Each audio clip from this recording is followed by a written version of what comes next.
कि देश एक है, संविधान एक है, देश के प्रधानमंत्री जी एक है, देश के गृह मंत्री जी एक है, फिर हमारे साथ भेदभाव क्यों हो रहा है? इसका जवाबदेही कौन है?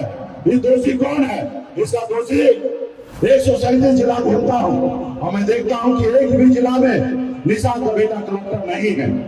एसपी होता, डीएसपी होता, एसडीओ होता, बीडीओ होता, सीओ होता, डॉक्टर होता, इंजीनियर होता।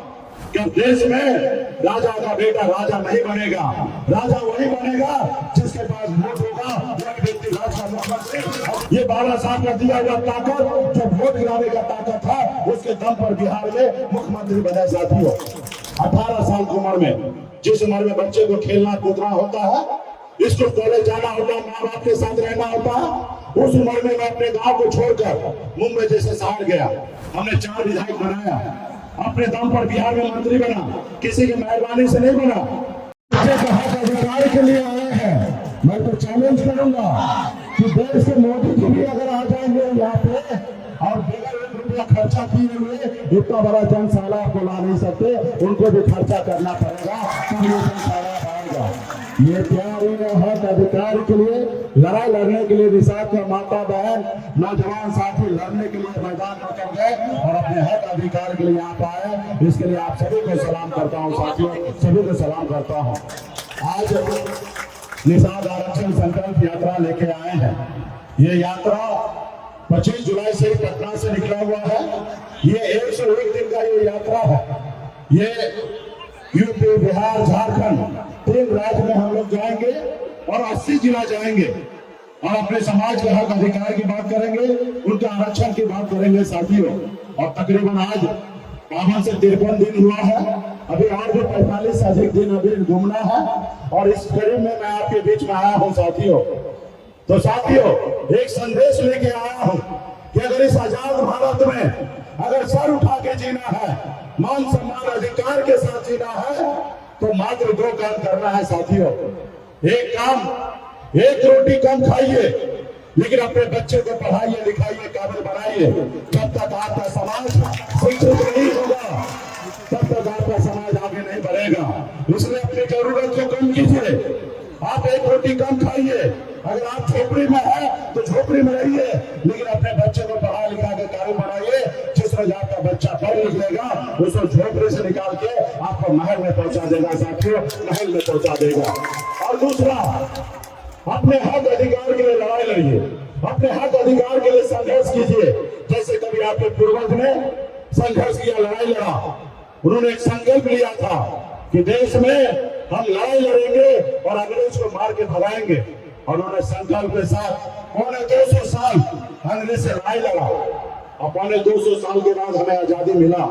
और क्या आजादी इसलिए वो लेना चाहते थे कि हमारे आने वाला पीढ़ी सर उठा के जिए। तो मजबूत संकल्प के साथ उन्होंने लड़ाई लड़ा साथियों। उसी तरीके से आप अगर चाहते हैं कि आपके बच्चे का भविष्य बेहतर हो, तो आप भी अपने बच्चे के हक अधिकार के लिए लड़ाई लड़िए। आपके बच्चे के लिए आप ही को लड़ना पड़ेगा, दूसरा कोई नहीं आएगा लड़ने के लिए आपके बच्चे के हक अधिकार के लिए साथियों। आज जो हम लड़ाई लड़ रहे हैं कि निषाद समाज को आरक्षण मिले, ये कोई मेरी नई मांग नहीं है, ये कोई मैं भीख नहीं मांग रहा हूँ। ये भारत के संविधान में हमारा अधिकार है, लेकिन हमें हमारा अधिकार नहीं मिल रहा है। आप बताइए, न्याय कीजिए कि देश एक है, संविधान एक है, देश के प्रधानमंत्री जी एक है, देश के गृह मंत्री जी एक है, फिर हमारे साथ भेदभाव क्यों हो रहा है? जब हमारे एक भाई को बंगाल में अगर आरक्षण मिल रहा है, जब हमारे एक भाई को दिल्ली में आरक्षण मिल रहा है, तो बिहार में क्यों नहीं मिल रहा साथियों? आज बताइए ना, हमारा देश में एक ही संविधान है, लेकिन हमें आरक्षण नहीं मिल रहा। इसका जवाबदेही कौन है? ये दोषी कौन है? इसका दोषी जो पहले सरकार में था वो दोषी है, जो आज सरकार में दिल्ली में है वो दोषी है, और तीसरा दोषी आप और हम है कि हम अपने हक अधिकार के लिए लड़ाई नहीं लड़े साथियों। काश अगर हमारे समाज जो वीर योद्धा 30-40 साल पहले, 50 साल पहले अपने समाज के हक अधिकार के लिए लड़ाई लड़ते, तो आज समाज को आरक्षण मिल गया होता। और जब आरक्षण मिल गया होता तो आपको क्या लाभ मिलता, मैं बताता हूँ। आज मैं यूपी जाता हूँ, बिहार जाता हूँ, झारखंड में जाता हूँ, मैं देखता हूँ 137 जिला घूमता हूँ और मैं देखता हूँ कि एक भी जिला में निषाद का बेटा कलेक्टर नहीं है। अगर हमें आरक्षण मिल गया होता तो आज निषाद का बेटा सिर्फ मछली मारने के लिए मजबूर नहीं होता। आज निषाद का बेटा भी कलेक्टर होता, एसपी होता, डीएसपी होता, एसडीओ होता, बीडीओ होता, सीओ होता, डॉक्टर होता, इंजीनियर होता। लेकिन आपने लड़ाई नहीं लड़ा, इसलिए आपका बेटा मछली मारने को मजबूर है। तो इसलिए साथियों, ये भारत आपका है और संविधान के तहत हमें आरक्षण मिलना चाहिए।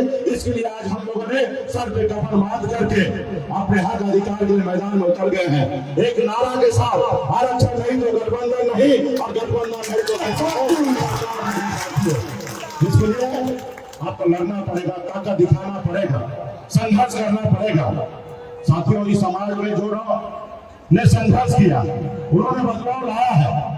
पहले राजा के घर में बच्चा जन्म लेता था, रानी के कोख से बच्चा जन्म लेता था तो राजा बनता था। लेकिन देश आजादी के बाद जब हमें संविधान मिला, लोकतंत्र मिला, उसके बाद बाबा साहब ने कहा कि देश में राजा का बेटा राजा नहीं बनेगा, राजा वही बनेगा जिसके पास वोट होगा, वही व्यक्ति राज का मुख्यमंत्री और प्रधानमंत्री बनेगा। लेकिन आपने अपना वोट और ताकत को नहीं समझा, अपने हक अधिकार के लिए लड़ाई नहीं लड़ा, और जिन्होंने अपने वोट को ताकत को समझा, वो समाज देखिए कितना आगे निकल गया। जैसे हमारे आदरणीय श्री लालू प्रसाद यादव जी, हमारे स्वर्गीय श्री रामविलास पासवान जी, हमारे बहन मायावती जी, हमारे मुलायम सिंह यादव जी, ये लोग गरीब घर में ही जन्म लिए, कोई अमीर घर में जन्म नहीं लिए, लेकिन उन्होंने संघर्ष किया, लड़ाई लड़ा। जब उन लालू जी दल बनाए तो उनके समाज के लोगों ने, उनके लोगों ने उनको मदद किया। जब मदद किए तो उसके दल को बल मिला, और जब दल को बल मिला तो 15 साल बिहार का मुख्यमंत्री बने रहे, और आज भी उनकी सरकार है। ये कैसे हुआ? ये पैसे के दम पे नहीं हुआ, ये बाबा साहब का दिया हुआ ताकत, जो वोट गिराने का ताकत था, उसके दम पर बिहार में मुख्यमंत्री बने साथियों। और देखिए, आज हमारे यादव भाई मजबूत हुए कि नहीं हुए? वो मजबूत हुए। आज बिहार में कोई माई का लाल नहीं है क्योंकि उसको आप दिखा सकते। तो ये उनकी उपलब्धि है, ये उपलब्धि आपको भी हासिल हो सकता है जब आप अपने संघर्ष के लिए मैदान में उतरिएगा। आज मुझे ही देखिए, मैं भी एक गरीब घर में जन्म लिया, जहाँ हजारों समस्या था, वही मेरा जन्म हुआ। पिताजी मछली मारते थे, दादाजी मछली मारते थे, ऐसे गरीब घर में जन्म लिए जहाँ अगर 4 बजे अगर मछली न मारा जाए तो 5वां दिन घर में खाना नहीं बनेगा। ऐसे परिवार में मैं जन्म लिया। लेकिन मैंने क्या किया? 18 साल की उम्र में, जिस उम्र में बच्चे को खेलना कूदना होता है, स्कूल कॉलेज जाना होता है, माँ बाप के साथ रहना होता है, उस उम्र में मैं अपने गाँव को छोड़कर मुंबई जैसे शहर गया। वहाँ मेहनत किया, मजदूरी किया। 900 रुपए महीने पे मैं नौकरी करता था, 30 रुपए रोज का मजदूरी करता था। लेकिन मैंने संघर्ष के बदौलत मुंबई जैसे शहर में कामयाबी का झंडा मैंने गाड़ा साथियों। मैंने अपना नसीब को बदला और लड़ाई लड़ा, ऐसे आराम की जिंदगी जी रहा था, बेहतर जिंदगी जी रहा था। फिर मैंने देखा कि मैं तो काफी आगे निकल चुका हूँ, लेकिन हमारे लोग बहुत पीछे रह गए हैं। लोग चांद पे घर बनाने के लिए सोच रहे हैं, लेकिन हमारे समाज को इस धरती पर रहने के लिए घर नहीं है, उनके घर में जाने के लिए रास्ता नहीं है। फिर मैंने बॉम्बे के ऐशोआराम की जिंदगी को छोड़कर अपने समाज के हक अधिकार के लिए लड़ाई लड़ने के लिए बिहार में आ गया हूँ साथियों। आज आपने देखा बिहार में 9 सालों में हमें आरक्षण तो नहीं मिला, लेकिन हमने कम उपलब्धि हासिल नहीं किया। 9 साल पहले अगर बात कीजिएगा तो निषाद समाज नाम लेने से लोगों को डर लगता था, घबराता था, और लोग जानता नहीं था, पहचानता नहीं था। आज हमारी पहचान बन चुका है साथियों, लोग हमें जानने लगा, पहचानने लगा। ये कब कैसे हुआ? आपने देखा 2020 के चुनाव में पहली बार आजाद भारत में निषाद का बेटा जब तक टिकट मांगता था, एक टिकट नसीब नहीं होता था, उम्र बिता देता था, चप्पल घिस देता था, एक टिकट नसीब नहीं होता था। लेकिन आपने देखा 2020 में निषाद का बेटा टिकट नहीं मांग रहा था, टिकट बांट रहा था। ये हमारी पहचान है साथियों। आपने देखा हमने 4 विधायक बनाया, अपने दम पर बिहार में मंत्री बना, किसी की मेहरबानी से नहीं बना, और 4 ही विधायक बनाया। आजाद भारत में पहली बार हिंदुस्तान में एक निषाद के बेटा ने 4 विधायक बनाया, और सरकार का चाबी हमारे जेब में था। हम जिनको चाहते उनको बिहार का मुख्यमंत्री बना सकते थे, ऐसी पावर ये हमारे पास ताकत था। ये कह सकते हैं कि बिंदास दुनिया मला निषाद का बेटा ने अपने दम पर बिहार में मुख्यमंत्री बनाने का काम किया साथियों। ये हमारी पहचान है साथियों। आज यूपी बिहार झारखंड में निषाद के बेटा के पास वही शक्ति ताकत है, पावर है, जैसे हनुमान जी के पास रावण को जलाने का काम किया साथियों, रावण को लंका को जलाने का काम किया। वही शक्ति वही पावर आपके पास भी है साथियों। अगर आप दिन दौरान मनिया मला निषाद का बेटा अगर एक पैर पे समाज के साथ खड़ा हो जाइएगा तो पटना तो छोड़िए, हम दिल्ली को कब्जा कर सकते साथियों, दिल्ली को कब्जा कर सकते। ये आपकी ताकत है साथियों। अभी 2024 का चुनाव आने वाला है। एक तरफ मोदी जी को प्रधानमंत्री बनना है, एक तरफ विपक्ष के लोगों को प्रधानमंत्री बनना है, और ना ही आपको बनना है ना हमें बनना है। हमें तो सिर्फ आरक्षण चाहिए ताकि यूपी बिहार झारखंड में 5 करोड़ निषाद के चेहरे पे मुस्कान आ सके, उनके घर पे खुशियां आ सके। और इसके लिए लड़ाई है कि एक हाथ से दो एक हाथ से लो। आरक्षण नहीं तो गठबंधन नहीं, और गठबंधन नहीं तो वोट नहीं, और वोट नहीं तो दिल्ली का सरकार नहीं। जो हमारी फिक्र करेगा हम उनकी फिक्र करेंगे, जो हमारी फिक्र नहीं करेगा हम उनकी फिक्र नहीं करेंगे साथियों, उनकी फिक्र नहीं करेंगे साथियों। इसके लिए मजबूती से लड़ाई लड़ना पड़ेगा। आज आप इतना कष्ट भरी जिंदगी जी रहे हैं, आप इतना तकलीफ के साथ जिंदगी जी रहे हैं। क्या आप चाहते हैं कि आपके बच्चे भी ऐसी जिंदगी जिए? आप नहीं चाहते हैं कि आपके बच्चे बेहतर जिंदगी जिए? अगर आप चाहते हैं तो उसके लिए लड़ाई लड़िए। आज बताइए ना, आप कितना लाचार है, मजबूर है कि आप अपने बच्चे को पढ़ा लिखा नहीं पाते हैं। आप इतना लाचार है, मजबूर है कि जब आपके बच्चे बीमार पड़ते हैं तो आप उसको इलाज नहीं करा पाते क्योंकि आपके पास पैसा नहीं होता है। और आप इतना मजबूर होते हैं कि आपके बच्चे आपके गोद में दम तोड़ देता है। आज निषाद बच्चे समाज के लोग इतने मजबूर हैं। ये बताइए ना कि निषाद कुल में अगर बच्चा जन्म लेता तो कोई क्या गुनाह करता है? नहीं, कोई गुनाह नहीं करता है साथियों। तो साथियों, उनके लिए कौन लड़ेगा? आज आप देखिए 2 महीने के बाद 3 महीने के बाद दिसंबर जनवरी आएगा, ऐसी ठंड होगा, वैसे ठंड में लोग घर से बाहर नहीं निकलेंगे। लेकिन आपका भाई, आपका बेटा, आपका पति, आपका पिताजी क्या करेंगे? घर से बाहर निकलेंगे। लोग जब रजाई से नहीं निकलेंगे बाहर, उस समय में आपके भाई घर से बाहर निकलेंगे, तालाब में उतरेंगे, झील में उतरेंगे, फिर मछली मारेंगे, फिर बाजार में बेचेंगे। तब 2 रुपया आएगा, तब उनके घर पे चूल्हा जलेगा साथियों। क्या आपके बच्चे का अधिकार नहीं है क्या और पैसे से जिंदगी जीने का? आज निषादपुर में अगर बच्चा जन्म लेता तो कोई गुनाह करता है? तो नहीं साथियों, कोई गुनाह नहीं करता है। सिर्फ जरूरी है उसके हक अधिकार के लिए लड़ाई लड़ना। इसलिए समय आ चुका है, बाबा साहब का दिया हुआ ताकत वोट का इस्तेमाल कीजिए, अपने वोट को नहीं बेचिए। आज अपने हक अधिकार के लिए लड़ाई लड़िए। अपना 1 रोटी कम खाइए, लेकिन अपने बच्चे को पढ़ाइए लिखाइए। आज मैं लड़ाई लड़ रहा हूँ। आज 50-52 दिन हुआ है, दिल्ली का सरकार ऐसे ऐसे हिलने लगा है कि मुकेश सहनी से कैसे लड़ेंगे। अभी आने वाला समय में बड़ी लड़ाई लड़ना है, तो इसलिए इस बार हमने ऐसी दवा ढूंढा है। तो क्या आप लोग लड़ाई लड़ने के लिए तैयार है ना? जब लड़ाई लड़ने के लिए तैयार है तो संकल्प लेना पड़ेगा। संकल्प लेने के लिए तैयार है तो बहुत बहुत धन्यवाद। इस बार तो हमने ऐसी दवा बनाया है, ऐसी दवा बनाया है।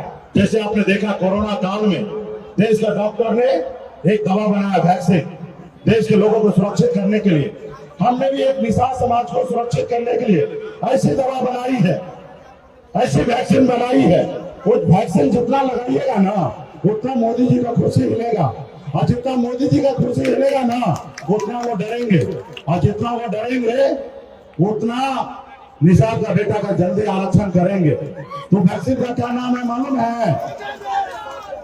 उस वैक्सीन का नाम है गंगा जल। क्योंकि हम निषाद जो है ना गंगा माता के संतान है, और जब गंगा माता का संतान है और गंगा जल लेके संकल्प कर लीजिएगा तब दिल्ली वाला देखेंगे और हिलेंगे। क्योंकि वो गलतफहमी का शिकार है। उनको लगता है कि मेरे पास बहुत पैसा है, और सही बात भी है, उसके पास बहुत पैसा है। वो तो बना हुआ विधायक खरीद लेता है, वो बनी हुई सरकार गिरा देता है, वो उसको गलतफहमी का शिकार है। उनको लगता है कि निषाद का बेटा कितना चिल्लाएगा, कितना धूप में रहेगा, और जब चुनाव का समय आएगा तो इस समाज को 200 रुपया देंगे, कुछ खिला पिला देंगे और समाज का वोट ले लेंगे। तो उसका गलतफहमी दूर करना है। और गलतफहमी कैसे दूर होगा? जब आप इंजेक्शन लगाइएगा गंगा जल लेकर, तब वो देखेंगे और मान लेंगे कि अब निषाद का बेटा दशरथ मांझी जी के जैसे हो गया है। जैसे दशरथ मांझी ने कहा था, जब तक तोड़ेंगे नहीं तब तक छोड़ेंगे नहीं, उसी तरीके से वो मानने लगेंगे। अब निषाद का बेटा को 50,000 भी दोगे ना, ये अपना वोट नहीं बेचेंगे, क्योंकि उन्होंने गंगा माता का संकल्प ले लिया है कि अपना वोट को नहीं बेचेंगे, अपना नेता अपने दल के लिए काम करेंगे साथियों। क्योंकि वो लोग आपको गुलाम बनाना चाहता है। ये आपको निर्णय लेना है कि आपको गुलाम बनना है कि संसार में सर उठा के जीना है, ये निर्णय आपको लेना है साथियों। आपने देखा था ना कि हमने पहली बार 4 विधायक बनाए, वो देखा कि एक निषाद मल्ला का बेटा हमारी बराबरी करने लगा है, और उन्होंने देखा आपका विधायक खरीद लिया, आपको सरकार से बाहर कर दिया। जो सरकार आपने बनाया था वो मुझसे उसको तकलीफ नहीं है, उनको आपसे तकलीफ था कि देखा कि निषाद समाज खड़ा हो चुका है, वो अपने हक अधिकार के लिए लड़ाई लड़ रहा है। और इसका आवाज कौन है? इसका आवाज मुकेश सहनी है। मुकेश सहनी को रोको। अगर मुकेश सहनी को नहीं रोकोगे तो इसका समाज अकेले खड़ा होगा और लालू प्रसाद यादव जी के जैसे अकेले बिहार में सरकार बना लेगा। अगर इस समाज को अगर गुलाम बनाना है तो मुकेश सहनी को रोको, और उसी के षड्यंत्र के तहत हमारे विधायक को खरीद लिया साथियों। ये अभी जो सोचना आपको है कि आपको गुलाम बनना है कि सर उठा के जीना है साथियों, सर उठा के जीना है। अगर सर उठा के जीना है तो संकल्प लीजिए, और आने वाला समय में हम लड़ाई लड़ने के लिए तैयार है। तो सभी माता बहन रेडी है ना? तो चलिए निकालिए वैक्सीन। आपके पास जो गंगा जल का बोतल आया है सब लोग निकालिए। माता बहन आप लोग सभी आग्रह है कि अगर अपने बच्चे का भविष्य अच्छा देखना चाहते हैं तो गंगा जल निकालिए, सभी लोग निकालिए और ढक्कन को खोलिए। ढक्कन खोलिए, हाथ में लीजिए, जैसे पंडित जी देते हैं ना पूजा करने के टाइम में गंगा जल, वैसे लोग लीजिए। और हम लोग पंडित जी बन के आए हैं, अब सब आदमी हाथ में गंगा जल लीजिए। सभी लोग माता बहन लीजिए, जितने भी यहाँ निषाद का बेटा है, माता है, सब लोग लीजिए और संकल्प कीजिए। जैसे जैसे हम संकल्प कर रहे हैं आपने बताइए। मैं बाबा केवल महाराज, भगवान वेद व्यास, प्रभु श्री राम, भगवान गोरज निषाद, बाबा अमर सिंह, बाबा काशी, बाबा जयसिंह महाराज, बाबा तारिक महाराज, बाबा कोयला, माता कमला, अमर सही चुपा सैनी, वीरांगना फूलन देवी, और अपने पूर्वज साक्षी मानकर हाथ में गंगा जल लेकर संकल्प करता हूँ कि अपने समाज और अपने आने वाला पीढ़ी के लिए हर परिस्थिति में संघर्ष करूंगा और अपनी विकासशील इंसान पार्टी के साथ रहूंगा। पार्टी जो निर्णय लेगी हम उस निर्णय के साथ रहेंगे। हम संकल्प लेते हैं एक रोटी कम खाएंगे लेकिन अपने बच्चे को पढ़ाएंगे लिखाएंगे।